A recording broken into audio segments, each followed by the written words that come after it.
It's time for another episode of Brother Black One Speaks. That's right, it's all about love, relationships, and family. Come on, fam, let's work on this thing called life. And now, without further ado, here is Brother Black One. Good evening, friendships. It's your boy, Brother Black One, again here with another hot one. So, this is going to be a 5-part series. No, I'm sorry, 1, 2, 3. It's going to be a 5-part series on the top things I think that are needed for a long-lasting relationship, and I'm going to expound on those different things. And then what I'm going to do is I'm going to,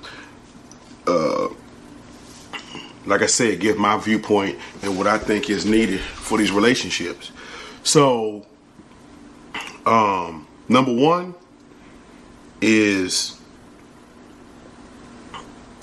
I said organic friendship, but I think that in relationships, everything needs to be organic. Everything. Without it, you're just doomed.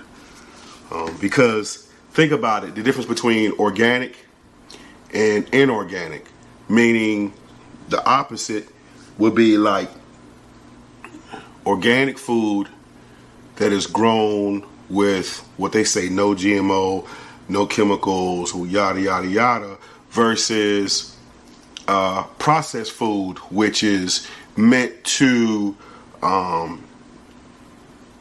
be processed for those people who don't want to wait on things and they want things now. These type of food you could put in a microwave or something like that, and over a period of time, it just destroys your health. You may be able to withstand that food and the things that are put in it, but over a period of time, your health will begin to deteriorate and you'll have all kind of health problems. So I equate a lot of that to your relationships. Instead of having a friendship that you just put in a microwave and ding, it's done, it's best to cultivate a relationship, because I believe that the best thing for that relationship is to be built off of long-lasting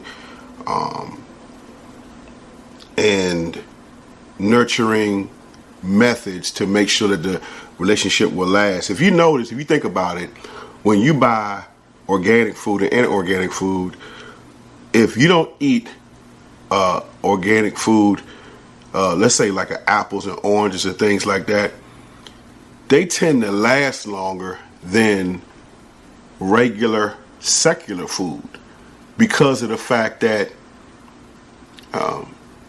it just doesn't have the impurities that make it keep its shelf life till you consume it.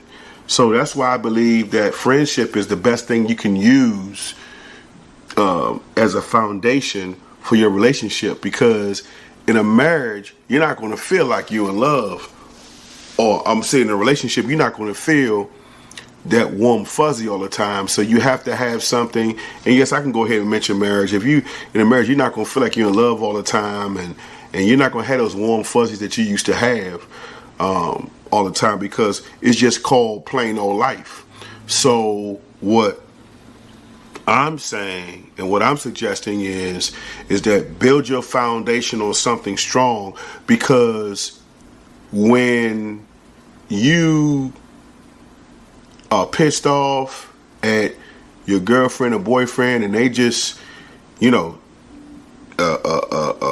your husband or wife, there has to be something that's going to make the relationship last, because you'd be surprised at how many people are in love with each other, but they don't like each other. And that sounds like a definite oxymoron, but it remains to be true. So friendships need to be built over a period of time. They need to be built slowly. You need to truly be that person's friend. Think about it like this. When you're growing up and you had your ride or die best friend, Ace Boon Coon, female or male, when it was time to go to the club or it was time to go out and they were short, you weren't going to leave your best friend out there. You was going to make sure that you had them covered. It has to be the same type of loyalty in your childhood friendships, your true childhood friendships, that you have in your intimate relationships, because after all, that's true friendship. And I know people have different levels of friendship. Like, I had to teach my sons, like, they used to come home and say, well, Daddy, he's my best friend. And I used to get him all the time. I say, oh yeah, he your best friend? So what's his favorite color? What's his dog's name? What's his sister's name? If this supposed to be your best friend, you supposed to know these things right off the bat and be able to rattle them off. And I had to teach my oldest son. I said, look, man, the only best friends you got is me, your mother, and your brother. Because when all else fades away, your family still gonna be your family.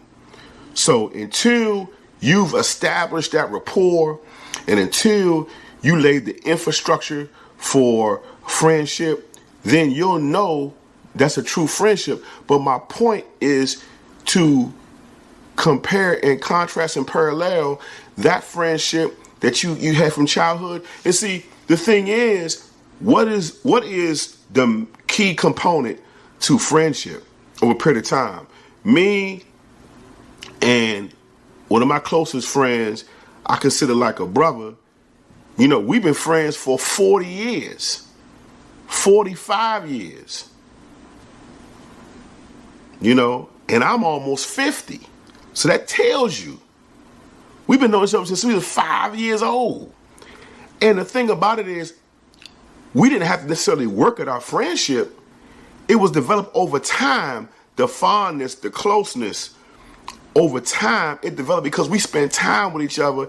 And guess what? We still get on each other's nerves. We still argue, fuss, and fight.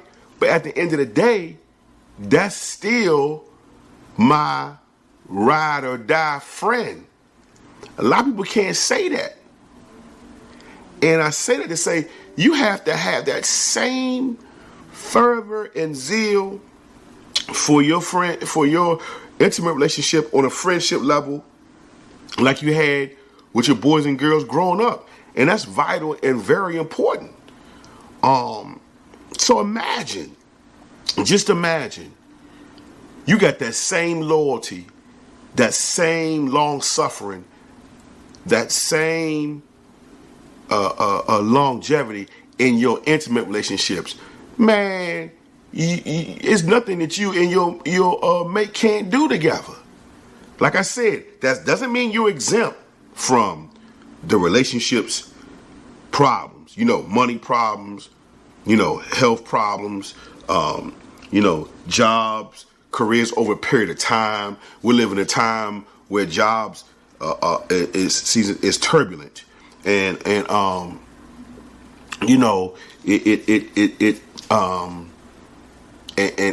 if you're not strong enough, you'll let the pressure consume you and you'll implode. For example, just like with this furlough, there are a lot of people who were scared senseless because they had no backup plan, no contingency plan, or anything like that. So what I'm saying is those things are going to test you. But when you got each other's back and y'all really Ace Boon Coons, y'all really are friends like that first, man, the marriage or the relationship is a bonus.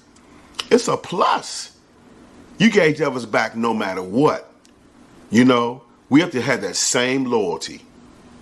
So, you know, that's one of the main things I wanted to point out as far as friendship. You got to have, because I believe that's what's wrong with most of marriages today. They don't have that longevity, and they don't have that stick-to-itiveness in relationships. So that's why things can tend to be brittle when it comes to relationships, and you can easily break them off, and you can leave them, especially based in what we're living in the social media times, where people are always showing off what they got or what they appear to have or how they appear to be happy, and you can succumb to that pressure and be like, well, how come we ain't got it like them? How come we ain't got it like, yada, yada, yada. But I implore you, ladies and gentlemen, boys and girls, friendship is the foundation from which everything else is built. Friendship, I'm telling you, I'm speaking from experience. I'm telling you, friendship is paramount. This is boy, Brother Black One. First of an installment of videos on a series of what I believe you need to have in a relationship. Peace. Until next time, friendships. I'm out.